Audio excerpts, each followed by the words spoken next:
So, good morning, everyone. I am Sam Candy. I'm the CEO of Responsible Futures. Welcome to our webinar, Why Diversity, Equity and Inclusion Matter, which is in partnership with CSR accreditation. Diversity enhances creativity. It encourages the search for novel information and perspectives, leading to better decision-making and problem-solving. A diverse workplace acknowledges the individual strengths of each employee and the potential they bring. Valuing the difference of others is what brings us all together and can be the secret to a successful, thriving workplace and a fair work culture. A McKinsey report recently found that ethnically and culturally diverse companies are 33% more likely to be profitable. Today, I'm joined by 5 experts who I know will give you a varied and insightful view on why diversity, equity and inclusion matter. I'm delighted to introduce and hear from our panellists. We'll start with an introduction from each of you, and as you introduce yourselves, why don't you share what diversity, equity and inclusion means to you and the work that you do. Let's start with our partner, Richard. Do you want to introduce yourself? Thank you, Sam, and good morning, everybody. My name is Richard Collins, and I'm the CEO of an organisation called CSR Accreditation. We are the only accreditation body for corporate social responsibility, and we have built a framework around the 4 pillars of environment, workplace, philanthropy and community. More importantly, we've challenged the C in CSR to be inclusive. And that is allowing social responsibility to be for the individual, not necessarily for the organisation. So we've removed the word corporate, and we like to talk about social responsibility. And that is being social responsibility to your workforce, to the environment, to the community that you operate in, and to support charities. So the CSR we still use, but the C we like to change. So the C can stand for community, it can stand for charity, it can stand for consumer, it can stand for climate, but best of all, it's about collaboration and collectiveness. It's about us all working together to deliver positive impact in the world that we live and operate in, and to leave a legacy, a positive legacy for future generations. And where does DE&I sit in all of this? Of course, it sits very much within the workplace and the community pillars. And I very much feel that this is about how we establish a good culture within an organisation to help deliver that sense of purpose and value that drives a good culture. And of course, that culture itself will then create a long-term sustainability and profitability for an organisation, because this is increasingly about staff engagement, about recruitment and about retention. Thank you, Richard. Just before we move on to Catherine, if anyone's got any questions, we will get to the questions towards the end of the webinar, but please put the questions in the Q&A, not in the chat, because I might not be able to keep up with the conversation in the chat. But let's move on to an introduction from you, Catherine. Good morning. So I am Catherine Garrard. I'm founder of Compelling Culture. I was loving listening to Richard and all the things that begin with C. We could have a whole other conversation about why I called my business Compelling Culture. But I believe that when people have a good experience at work, their lives are better. And most of workplace has been built one size fits all. Most of society has been built one size fits all. So my organisation is all about working with other organisations to improve the colleague, customer and community experience and kind of break down that one size fits all and rebuild it so that it works better for everybody. And before setting up Compelling Culture, I was going to call my business a different name then, that's worrying. I was leading diversity and inclusion at Sky, and I learned absolutely tons there about what works and what doesn't, because Sky's a bit of a beast of an organisation that does broadcasting, customer service and technology and all kinds of things. So very pleased to be here today. Good to have you here. And over to you, Toby. Hey everyone, lovely to meet you. So I'm a diversity and inclusion architect, and I help my clients to create their diversity and inclusion strategies, which is based on employee insights and data and evidence. I also deliver bespoke services. So for example, I'm working with Devi at the moment over at Centrica, where we're developing inclusive leadership training for their top 150 managers. I work with clients across all different sectors. So I working with a data center company. I'm working with a manufacturing company. I'm working with a global NGO. So quite, excuse the pun, but quite a diverse range of organizations that I support. I got into diversity and inclusion initially when I was working for the BBC, and I looked at how we can get more women into technology, because we were particularly underrepresented in that area.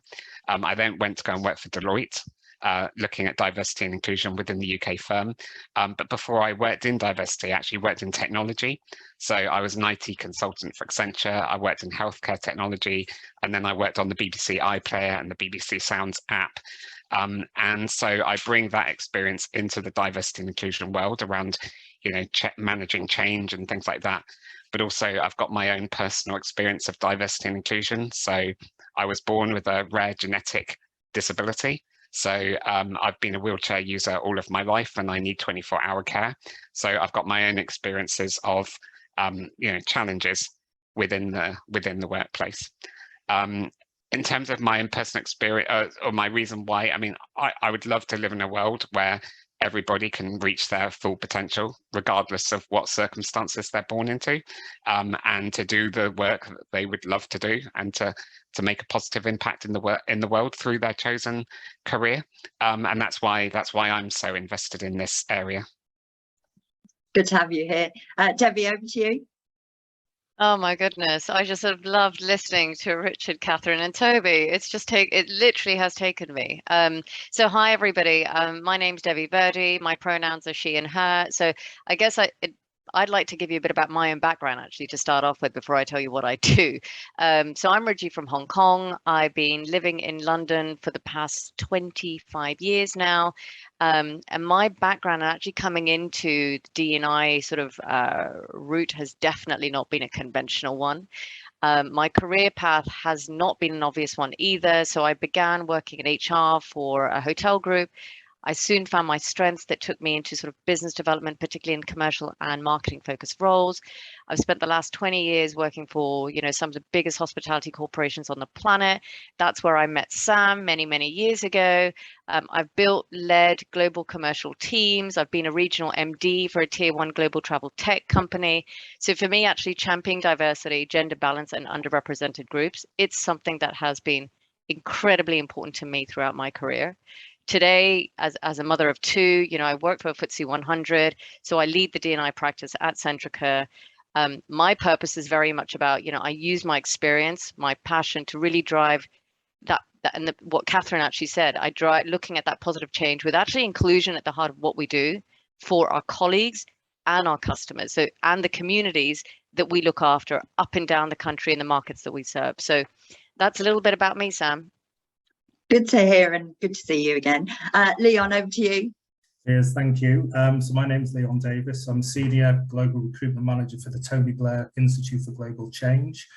So I've been working in recruitment for 20 years now. So that's been both agency and client side. So it's been quite an interesting I've had quite a lot of personal life experiences, but then alongside that, I guess looking at from 20 years ago, how it's gone from diversity to D&I to DE&I over the years, how there's been an expansion, because years and years ago, there was nothing at all. If you go back to 2001, it was, there was nothing that visible in place. So over the last 8 years, I've started to get a lot more involved in diversity. And I think part of the reason what kicked that off was when I lived over in Canada. It was a bit of an exposure to the country over there of organisations not wanting to meet with people whose names they couldn't pronounce, asking to see people, only white women on the team. And coming from obviously I'm a mixed race gay man, but I come from a very white area, and it was quite interesting that over the years I've never challenged up until crazily until the time, because I didn't want to be seen as that angry black person and always pulling out the all the different diversity that I've got for the reason why I was possibly content, possibly always hitting the glass ceiling. So one of the key things for me, I've just joining TBI, is that we didn't have a diversity strategy. So I'm now part of that, bringing the life experience, but then also the experience of how I've engaged with organisations to improve the diversity within their teams. It's good to have you here, and great that you're part of an organisation that started their DE&I strategy. I just want to ask a couple of you why DE&I has become so important in the world today. Catherine, if we can start with you. I love the big question. I actually think this work is about remaining relevant in the future. I think society is waking up to the fact that the world doesn't work very well for everybody, and that people are having very different experiences, not because of their capability, but because of how things have been structured and designed so far. So I think for organisations that have got a plan and doing good work, that's awesome. For those that haven't, the risk is they're going to get left behind, actually. And if you just look at something, it's really simplistic, I love a bit of data, but if you look at the global population, 200 years ago, we were just over 1 billion people. Today, we're nearly 8 billion. That's only 200 years. So our understanding of what people want and need to live good and healthy lives is just constantly getting more and more sophisticated. So, if you take the UK and you look at ethnicity, just to kind of build from what Leon was saying, wasn't that long ago that the UK was 94% white. Last time the census was done, it was 86% white, which was 2011. We haven't yet got the 2021 results out yet. So if you just think about products and services, never mind your recruitment processes and everything else, we live in a nation that has built things for white people.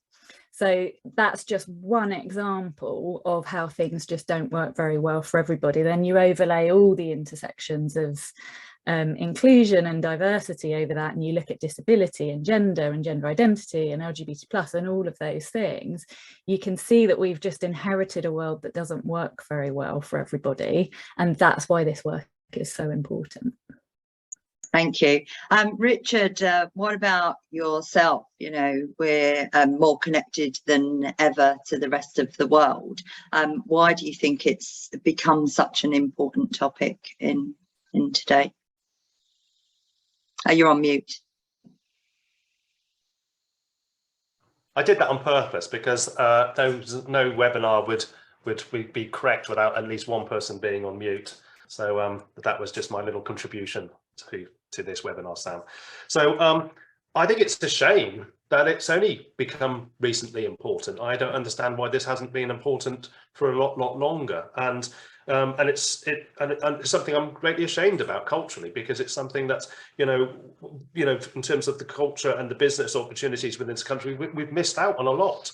And I think we'd be far further ahead with our attitudes towards, working together and creating an inclusive society if we had addressed these issues 20, 30, 40 years ago. I don't understand why we haven't, but I think why it's so important now is because of that word I used earlier, and obviously what Catherine's talking about, which is building a culture within an organization that people want to work for. And some of those statistics we've just had published last week, the 2022 Gallup poll on engagement in the workplace, and it hasn't shifted since the Gallup poll of 2019, which says that in the UK only 11% of the workforce are engaged at work, which is a shocking statistic, with 68% not being engaged. And that's largely to do with the kind of workplace that they work in. That 68% are just going to work. There's no other driver for it. And I think by creating an inclusive and representative environment within an organization, you could improve that engagement. And I think the three drivers for engagement really was around purpose and value, but autonomy and allowing your employees within an organisation to have a say about the kind of organisation that they want to work for.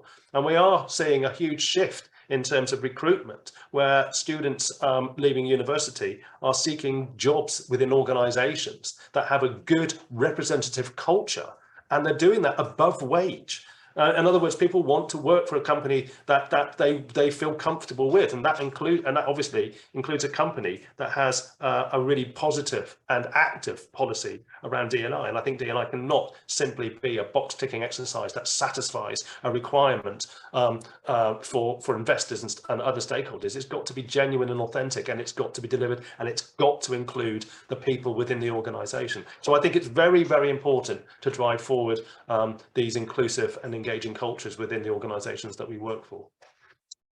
Thank you. Leon, I want to ask you the same question. You've obviously started a strategy within your workplace. And, you know, why do you think that it's taken until now? Like, why is it so important today? Why has it become of light? Yeah, I think part of it is generational. You know, I was thinking just something what Richard was talking again, something just piqued in my mind, because I remember when I was working agency side and I was representing an organisation, and I approached a girl about the role, and a female, and she came back to me and she said, she was a white middle class female, and she came back and said, I went away, did a bit of research, and she came back and said, Lee, I'm not interested. And I said, why? She said, I've just had a look on LinkedIn and everybody is white and they all come from private school. And that was really, really impressive, because this was somebody who looked and, you know, came from a similar background to these individuals, but for her, she didn't want to work in an organisation which didn't show that it was diverse. And I think now as well, it's people need to be more accountable. So again, you know, I don't want to keep on talking about the past, but whereas we didn't possibly challenge as much before, a lot of people now, when you look at organisations, you know, you want to see that there's a diversity statement. But I think as people are getting a lot more savvy, you know, people are getting a lot more savvy. So a lot of it was around attraction. You know, everybody was always talking about attraction, but never really talking about retention. So, you know, I've talked to, because I go to a number of diversity meetings, I've talked to people who have diversity targets. But then when you really drill down those diversity targets, there's nothing based on retention. So it's very much, you know, if you get the quota within those first 6 months, you've hit your target for the year.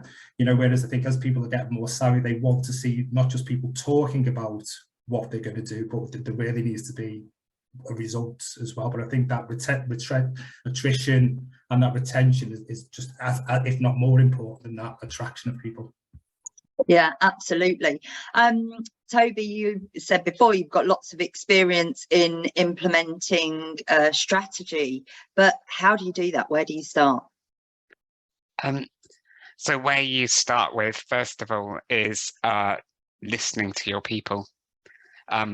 Go on a information gathering exercise with your own staff to find out what their lived experience is like in your organization and the challenges that they're facing, and also to try and get a picture of how representative your organization is. Does it reflect the diversity of the city that you are based in? Does it reflect the diversity of the talent pools that you draw from? If not, then it's important to start understanding the why. And one of my favorite authors is Simon Sinek, who wrote the book Start With Your Why. And I use this all the time with my clients. And the first thing that we do is we go on a discovery exercise to find out why diversity and inclusion is important to your business, because you know, you can read reports like McKinsey, for example, who tell you really impressive statistics around the importance of diversity and inclusion. But it's a very cerebral activity, and it's very difficult for chief execs and senior leaders to connect with it. They want to understand why diversity and inclusion is important to their business and the context that they work in and the customers that they serve and the people who are working within their organization. So you have to tap into your why.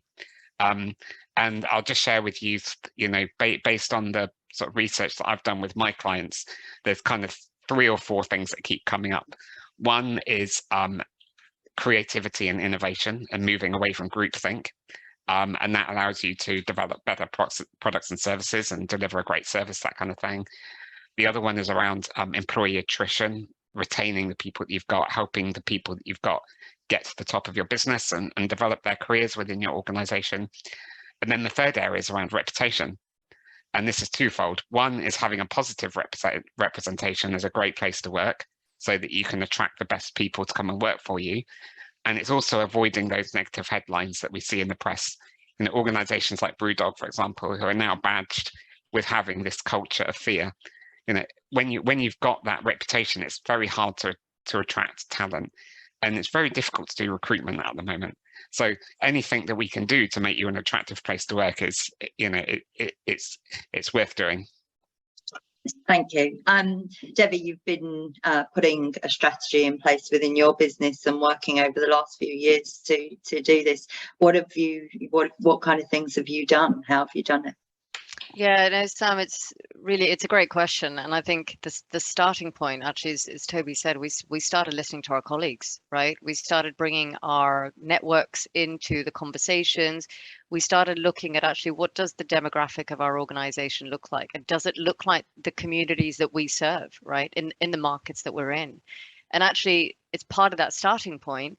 You know, you need that commitment from the top. You need the commitment and the drive from your leadership, which really is, you know, your CEO and your C-suite, right there, because actually that's where, you know, you've got to get that tone right in order to drive. If you're looking at implementing a D&I strategy across quite a large organization and gaining that momentum quickly, you're looking at creating an environment, you know, and this is what we did at Centrica.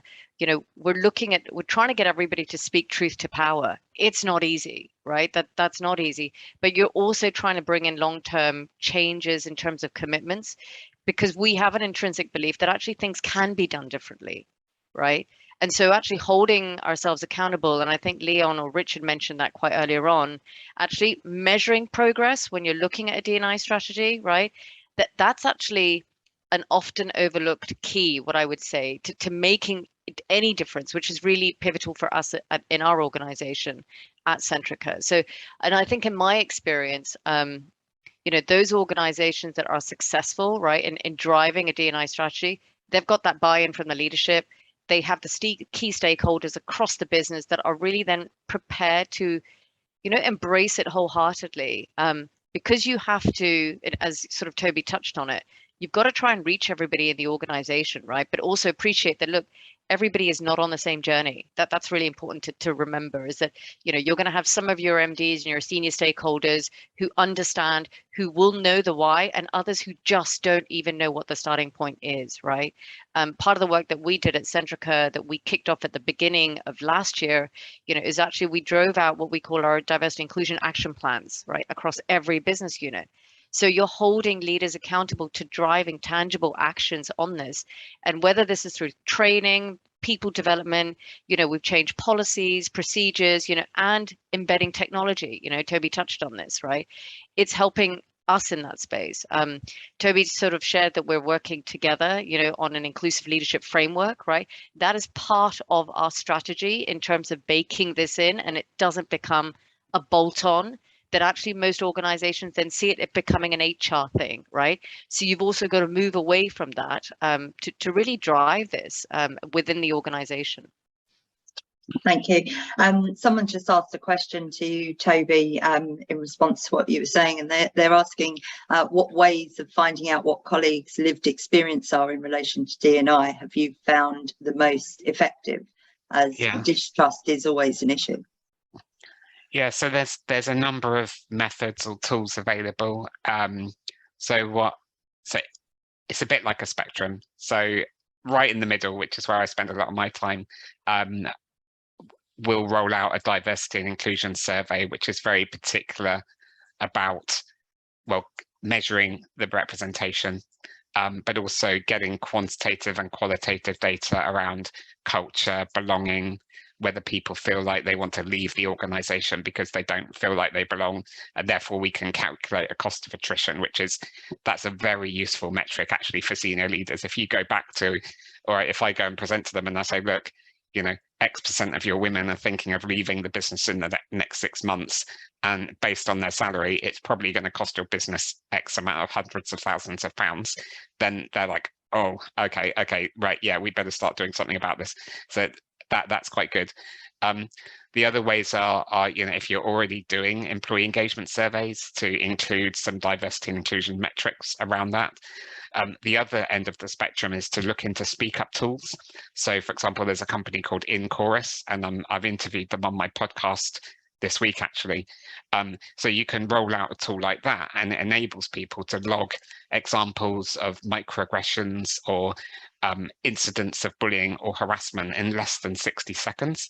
And it gives you a heat map of what's going on in your business. where it's happening, who it's happening to, what kind of behaviour is going on, and that means you can take some targeted action. So in short, there's a whole spectrum of things that can be done, but happy to chat with anyone who wants to try and pinpoint what avenue might work best for them. Thank you. I have enabled the chat. Sorry, I had it enabled before, but just for the people that have joined the webinar, if you have any questions, please put them in the Q&A, not in the chat, because I'll be able to see them there, and I'll try to get to them more towards the end, because I've got lots of planned questions with the guests. But one thing that I always think is challenging is how you approach discussions about difficult topics: race, disability, religion, politics, sexual orientation. You know, sometimes people feel nervous about how they have that conversation. Leon, what are your views on that? Not an easy way, I guess, but obviously we have months. And when I say months, we have Pride Month, we have Black History Month, we have the Disability Month, etc., etc. We have these months, and I worked at an organisation again, which we were starting to drive, a diversity EDI strategy. Was more focused on diversity rather than inclusion, unfortunately, DE&I. And we had the opportunity to start, because the setup of the organisation was that we had everyone in the senior leadership team was white, and then everyone at the sort of entry level right up to junior manager level, where there was probably more ethnicity variance there. So one of the things, and again, not an easy way, but when it was Black History Month, we organised, me and another person, we organised a very, very raw conversation. So I interviewed 3 individuals, 3 Black ladies who have been with the organisation for about 30 years, and they, not blatant racism, but they'd hit a number of glass ceilings, and it gave them the opportunity to really, really talk about the struggles and the challenges that they'd had within that time. And it was, as I said, I presented and interviewed the candidate, and it was great. We got, I think, about 200 people dialed in across the organisation. For the second one, we got about 350 people dialed in. So it was really, really good conversation. So I'd say an easy way, but it facilitated to have a conversation. I suppose the only disappointing thing was with that, and I'm not that organisation at the moment, so I can talk freely, is that the only disappointing thing on that was that we did invite the senior leadership team to be part of it, and none of them attended. So that was a bit disappointing, because it obviously was an important conversation, and a lot of people across the organisation wanted to be part of it, as you've seen the numbers go up at the second event. But it was trying to open the eyes to the senior leadership. And I've looked back now, because we obviously put a report together and some recommendations, but I've looked at the organisation since then, and there hasn't been any change within that. Everyone is still at the same level. So there was a want and the request, because we got the authority to do it, but then how much of that want was that it was, I think part of it was after George Floyd, it was Black History Month, so I don't know whether it was just to appease us or whether it was something that they really wanted to do. So it can be quite challenging, and I guess for me it needs to be normalised, and it needs to be something where, because it can tend, what you see in organisations, it will happen for that month, and then it's not spoken about for the following year. So again, it's still trying to normalise, so those are constant conversations throughout the year, rather than just that special time across the year itself. Thanks for that. And getting that feedback. I know when we put out the registration for this, we've had a lot of founders and CEOs and leaders and senior leaders. So it's a really good point. Catherine, from your work and your previous work in Sky and the organisations that you work with now, have you got any other tips to add to that as an approach? Yeah, and I'll try and be concise, because my brain's going ping.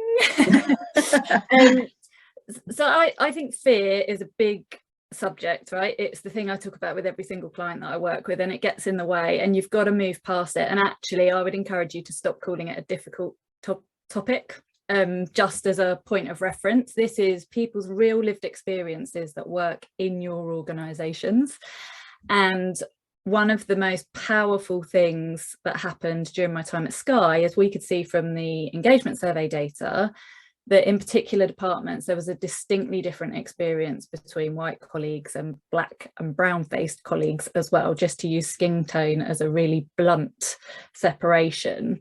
So we actually designed and delivered with colleagues, let's talk about race sessions, and they were designed entirely for the leadership teams in those departments where they had such big gaps, because to Toby's point earlier, really powerful data like that becomes really personal and becomes quite a catalyst for change for those leaders. When you understand that people in your team, in your department, are having quite a different experience at work, you kind of want to know what you can do about it. So we'd been using an off-the-shelf session from Business in the Community, which was great for people to learn more about race and history in Britain. But actually that personalisation, like Leon was describing, of hearing from colleagues that you know and like and trust and may have known for many, many years, if they are willing to, and just to be really clear, not their responsibility, but if they are willing to share their own personal experiences in life and in work, that becomes very powerful and very meaningful. And it's the most powerful thing I've ever done. You know, if you look at the feedback that we got from the leaders, they were saying of all of the things that they'd been on in their careers, and you think how much investment gets allocated to leadership development, they were saying that was the thing that had been the most powerful, just in terms of really understanding the topic. And we were able to, because we were a broadcaster company, we were able to look at things like news headlines and how black footballers were reported about compared to white footballers, etc., etc. So really bringing it to life with the work that people do. And then the other thing I would just say on this is, one of my clients is Principality Building Society over in Wales, and I think it was last weekend they did Pride in Cardiff, and they had people from every different level of the organisation. So they had the execs, they had the board chair, and lots of people were they'd met together in the morning and were talking about, you know, why they were there and why it was important and why we needed to keep making progress and recognise what had happened. And the chair, who's a white heterosexual woman, said, oh, I don't want to take the spotlight. This feels like it's a day that's not about me. And the person leading EDI just said, no, you absolutely should, because what we're hearing from friends and families and people's children is the more that Principality demonstrate that they are an inclusive organisation and they're committed to making the changes that need to be changed, it's looking like a safe organisation to go and work at when young people are choosing where they next go and work. So I think peer-to-peer, those moments of elevation, like Leon said, you know, where you've got Pride or you've got Black History Month, they can become really powerful moments for people.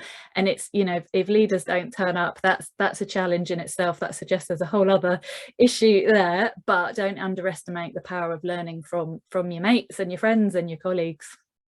Thank you. Debbie, you work for a leader who really supports you, I know from our previous conversations.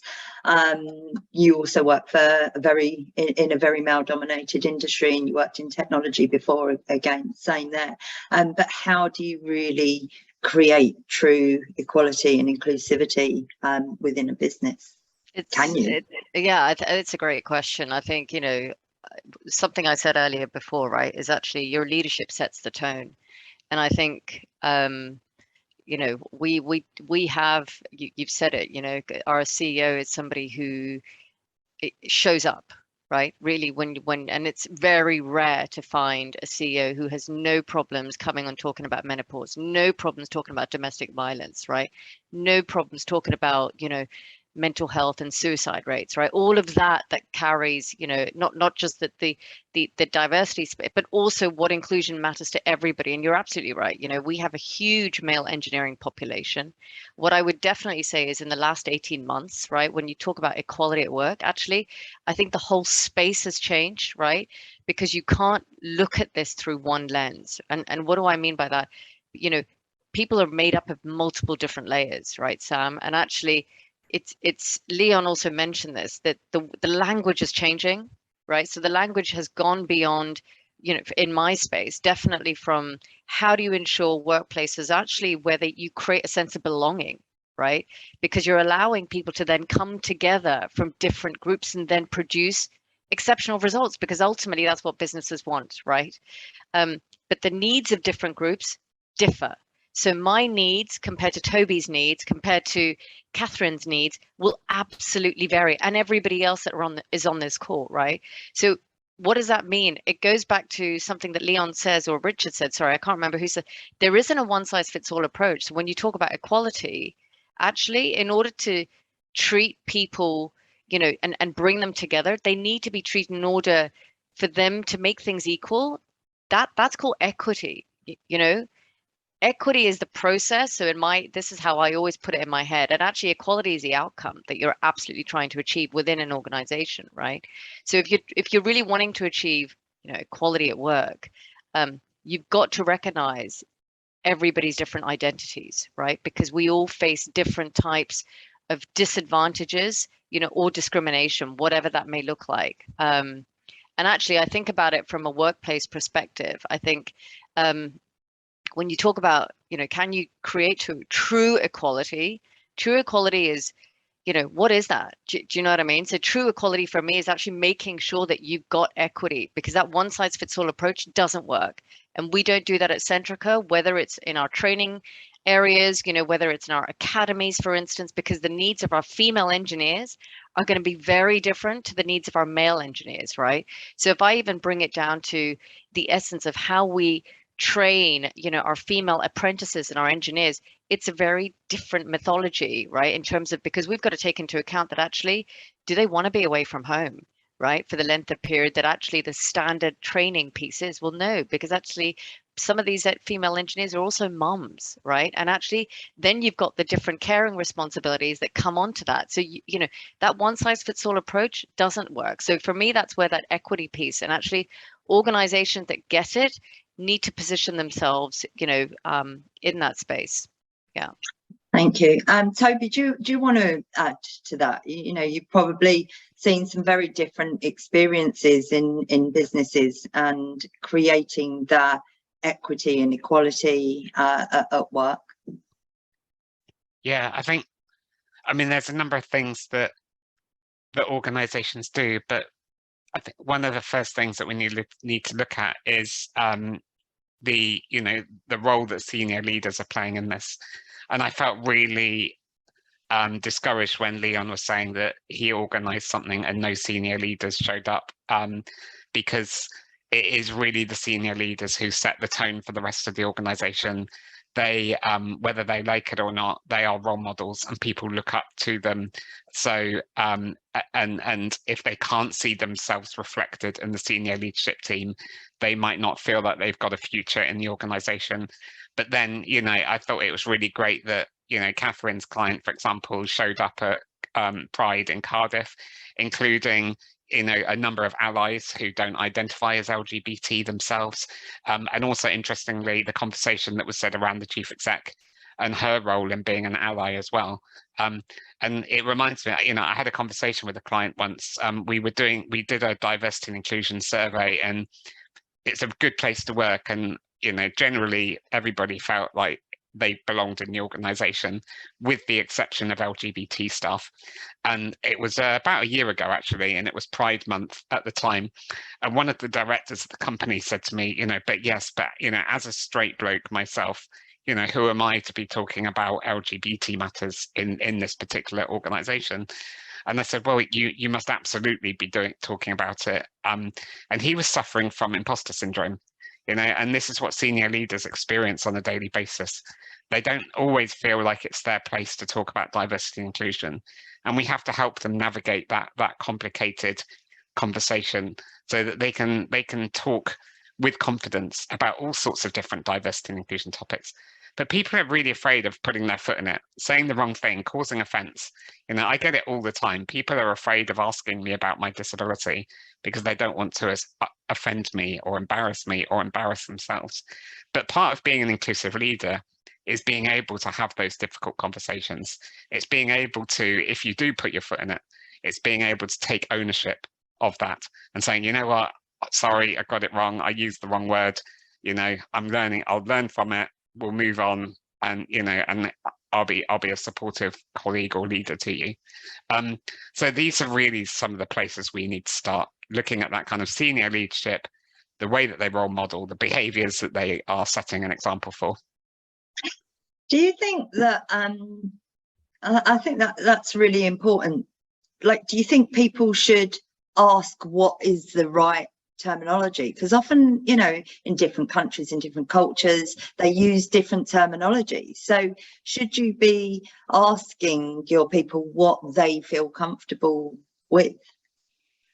I'd say yes and no. So first of all, we all have to take on some responsibility of educating ourselves so that it doesn't become the responsibility of our colleagues to educate us.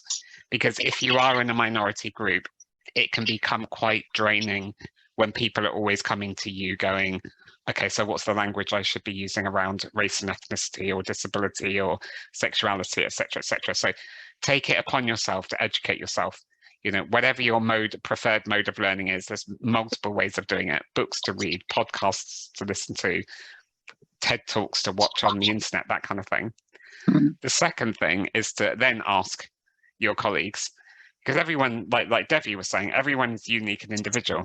Now, you know, if we look at disability, for example, we talk about disability first or person first language. You know, I don't personally have a problem with being referred to as a disabled person, but some of my friends don't like that. You know, they like to be called somebody with a disability or a person with a disability. So it's worth checking in with your colleagues to find out what language works for them. You know, like I think we opened up, somebody opened up saying what their pronouns were as well. You know, it's worth checking in with people. Don't assume that their pronouns are what you think they might be. It's worth checking in with people. Thank you. Richard, just want to bring you into the workplace side. You know, DE&I, as I've mentioned before, can really help companies go further. But how can it improve on team performance? How does it spark innovation? Well, I think, first of all, you know, DE&I, all of this has to be very authentic. And that's funny because I was, as Toby was saying, putting your foot in it, I was literally writing, putting your foot in it. And then I'm thinking, oh my God, that was completely, you know, simultaneous. And I think that's because of something Toby said earlier on, really, which is about, you know, with the whys, listening to your people in the first place. So organizations need to move to reflect, you know, society and kind of embrace that within the organization. And therefore, you know, that builds, you know, a reputation around DE&I that should be communicated externally so that you are attracting people to your organization that have these individual experiences. And I think, you know, by attracting diversity, that will naturally lead to innovation because those experiences are going to have a lot more variety to them. And they will not only contribute to the way a business delivers the products and services that it's doing, but also to way a business operates and performs itself in terms of the way it runs, the business runs. So I think the thing is you know, you know, all comes back to kind of includability and also recruitment. That, you know, we've got to, you know, we have to recruit the right people to do the right job within our organisation, but we have to create a huge level of includability to attract people from all areas into the business, into the workplace. And in terms of that kind of phrase, putting your foot into it, I think leadership, you know, shouldn't be afraid. It's, you know, we're only human beings, and you know, we can't know everything. Yes, we can educate ourselves, and of course we've seen in recent years a huge change in public awareness around environmental and social issues, and the language changes almost monthly in terms of the subject matters and the things that we need to be aware of, and that contribute to, you know, or hopefully a better future for us all. But I think the important thing is for leadership within an organization to facilitate conversations that allows for people to express their individuality, and that, I think, therefore contributes to innovation in terms of how a business moves forward. Thank you. Catherine, do you want to add to that? I do, and I actually want to challenge something my fellow panelists have been saying a little bit, and this is the power of, you know, adding people's different contributions and absolutely. So yes, you need leaders to be supportive of this agenda, 100% agree. There is also an awful lot you can do if they're not quite there yet. So if you're working in an organisations where your leaders aren't there yet, they're scared, they're worried about it, they're actively not interested, it doesn't mean you can't do anything. So I just want to add that in. You absolutely need them not to be getting in the way and stopping you, but every single person in every single department can make the experience for your colleagues better, or your products and services for your customers better, for example. So just want to throw that in. In terms of innovation, we've talked about this a lot already. You know, it's personalization is key, and the more that organizations can personalize the experience of people, whether that's internally or externally, the better everything becomes for everybody. And there's a joke that somebody wrote on LinkedIn a little while ago, I can't remember his name, so forgive me for not crediting him, but he talks about this statistician's joke, can't say that, where if your head is in a fire and your feet are in a bucket of ice cold water, on average you're fine. So it just doesn't make sense to build anything on that average human, I'm doing air quotes, because there is no such thing. You know, we've talked about we all need different things at different times, and I think that the book I've enjoyed most on this, and I regularly recommend it, is Matthew Syed, Rebel Ideas. He talks about this concept of collective intelligence. So he's talked about you know, our response to COVID, he's talked about 9/11, he's talked about people getting to the top of Mount Everest, he's talked about all of these things where you've got these incredibly intelligent and experienced people who've got fantastic education or careers, have been put together, but because their experience is very similar, they missed perspectives and things went horribly wrong. So the opportunity for innovation every time you're recruiting or you're promoting somebody is to look at the brilliant team that you already have and notice what you've already got tons of, and then use that as an opportunity to add to that mix, because that will make your team better, which will make your work better, which leads to that creativity and that innovation. Thank you. That's brilliant advice. I had loads more questions. I can't believe how fast, Catherine, you said I had too many questions. I can't believe how fast this has gone. And there are some good questions in the Q&A. So I'm going to switch, and whoever wants to answer, please do. Zed says, do you think companies should have to publish DEI data yearly in a similar way that they do with gender pay gap? Debbie, you're nodding there. Do you want to answer that? Yeah, absolutely. And it's a massive yes for me. I think you've got to hold yourselves accountable as an organization. That's what it comes back to, right?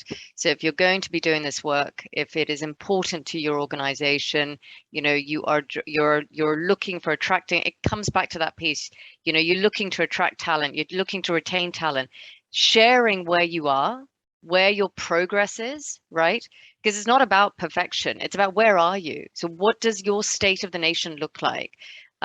It's so important. And we should be waiting for some legislation to come in to make that a compulsory ticket item. It should be part of an organization's annual reporting requirements, full stop. So we do it. We've been publishing our data for the last 5 years. You know, for me, I think, you know, FTSE organizations should automatically now be doing it, right? And I think actually broader organizations, regardless of how big or small you are, you can and you should be, you know, feeling comfortable. So that's the word, right? It's actually how comfortable are you to really then sort of to starting this journey, because it's about starting it. So yeah, it's a big yes for me. Thank you, Catherine. Yeah, on that. So I totally agree. I'm all for transparency, and I love, Debbie, what you said about imperfect. Like, embrace the perfectly imperfect. Whatever data you have, use it and then make it better, but don't wait until it's perfect. I actually think we need to flip the EDI conversation though, because so often it's about men versus women, or have a disability, don't have a disability, or white versus black and brown, etc., etc. And actually, if you flip that on its head and you go most advantaged, least advantaged, and you look to shrink that gap, you're going to shrink all of those other gaps and all of those different dimensions that you're looking at. So if you look at things like the cost of living crisis and people's earnings and salaries and bonuses and all of those things, actually, if you flip the model to look at most advantage, least advantage, you're going to be addressing all of the different challenges across all of the dimensions of diversity. Thanks. Another question here is from somebody who works in the head of CSR and sustainability at bank in Cairo in Egypt. They wanted to ask what the best strategy to apply to help new staff with disabilities in the banking sector, but that, I would say that's in any sector. So Toby, do you want to answer that? Yeah, I can start to address this. So I think, first of all, back to my earlier point, really, start with people already in your organization, because you will probably employ more disabled people than you think that you do, because not a lot of people declare that they have a disability for a number of different reasons. But first of all, start with your own people and identify the barriers that they are facing.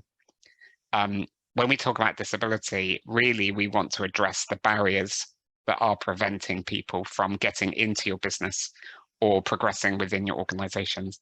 So if you can identify those barriers and then start to remove them, you start to build up that mobility for people with disabilities. Obviously, if you want to get more disabled people into the organization, you need to go back and look through your recruitment process. So, you know, do a mapping exercise, map out your recruitment process at all the different stages, from how you attract talent in the first place, through to all of the different things they have to do to get through your recruitment funnel, to the point of getting a job offer, and then even what their onboarding experience is like. And again, identify the barriers. You know, who is not able to get through that process because of a particular challenge that they have? You know, is your careers website inaccessible to people using a screen reader? So somebody might be blind or have a visual impairment and use that technology. If so, then somebody who's blind can't apply to work for you. You know, are you very rigid in the way that you assess your candidates? Again, that might screen out people with all sorts of cognitive impairments, or who are on the neurodiversity spectrum somewhere. So you really need to kind of understand those barriers. Thank you. I know we're getting very, very close to the end. I've got another question that I want to ask, which is about, you know, I've seen so much over the last few months about attracting talent, about retaining talent. Leon, what do you think are the best ways to associate a DE&I strategy to attract new talent and improve on attrition?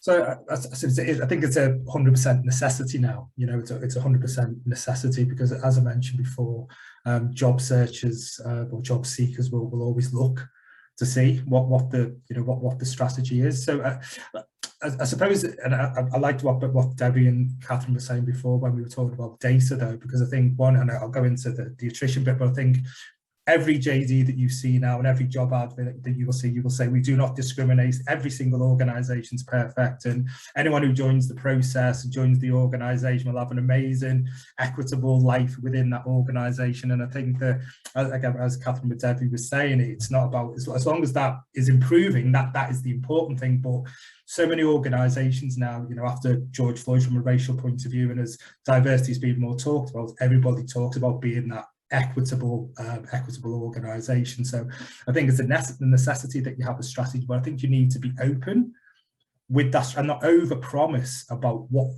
you can bring to an organisation. Because I think what we're also tending to see, you know, when you see a job advert, I was talking to my partner who works for a big global consumer brand, and we sort of differ on our thoughts on this, because when I see and you see an organisation, they'll have, you know, 50% black and 30% female, and then there'll be an Asian person there, and then there might be a disabled person there, and they're ticking all the boxes in regards to diversity, say, look, this is what our team is. But when you join the organisation, you know, I've had this before from a personal point of view. I've joined the organisation, not this is before LinkedIn, and I've joined and I've gone, where's all the, you know, black people from the webpage?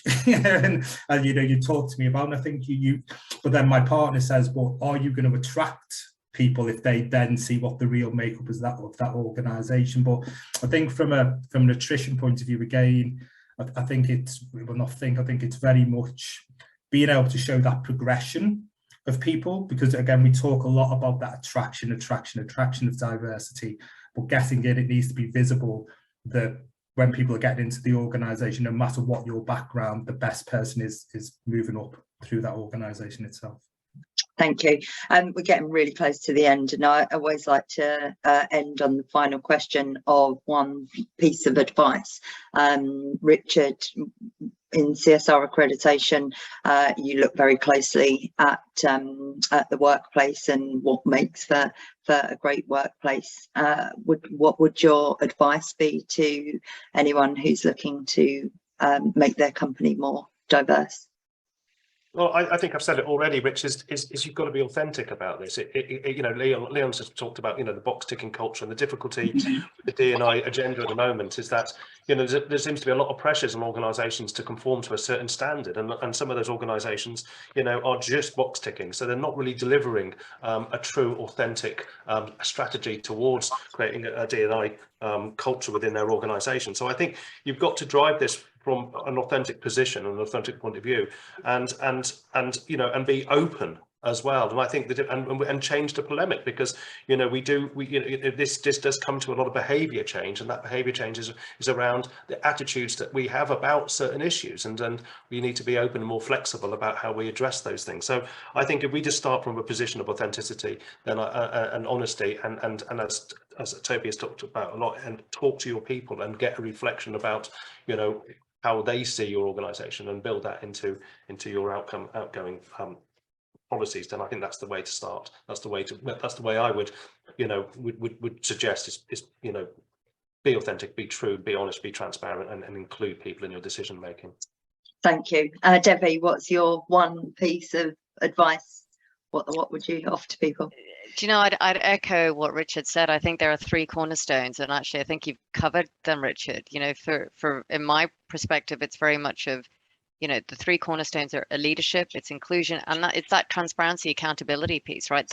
And it's in that order, right? So that bold leadership commitment, right, combined with human skills, Sam. So actually I say it's not soft skills. Personally, I like to call it human skills. So that empathy piece, you know, it is about visible action, right, in your organization. Make it authentic, make it real, make it worth what it is for your organization, because it's not going to be the same for the company that's next door to you, right? And I also think actually, you know, this is a conversation that's been discussed from media to politics. It's in the living room, it's round, you know, dinner tables, it's also in classrooms, right? So this conversation is happening. I think we are at a really pivotal point, you know, no matter which side of the pond, right? Or if you're in Asia Pacific, that actually this is really a watershed moment. And I, you know, as a DE&I lead, it's very much my mission. It's about, you've got to keep pushing the dial, right? So I think, you know, any company that's looking to start out, you know, those 3 cornerstones are definitely a place to start off with, building that authenticity piece that Richard touched on. Thank you. Toby, do you want to add a final piece to the conversation? Yeah, it boils down to 3 things. 1, listen to your people to understand what their experiences are like, so you can identify challenges. 2, take that to your senior leadership team so you get them engaged and they can drive the agenda from the top and act as role models. And 3, you need a plan. This is something you can't wing it. So you need to have a plan to outline what you're going to do. And it's what I discuss in my webinar. So if anyone wants to go deeper on it, then I talk about that in the webinar. So happy to help anyone. Thanks for sharing it as well. Leon, do you want to add any final words to the chat? Just it's a marathon and it's not a sprint. You know, don't just try and grab that low-hanging fruit. You know, just you know, as Richard said and everyone else has said, you tick those boxes and then you can leave it for 12 months, and you know, until something else happens, and you need to you know, set your stall out again and say, yeah, we are because as I said, people are more savvy now, and then continuing with the world, the communication and Instagram, etc., you know, we're not secluded. If you're going to do it, be invested in it. And as I mentioned, it's a marathon, not a sprint. Thank you. And I'm going to finish with you, Catherine.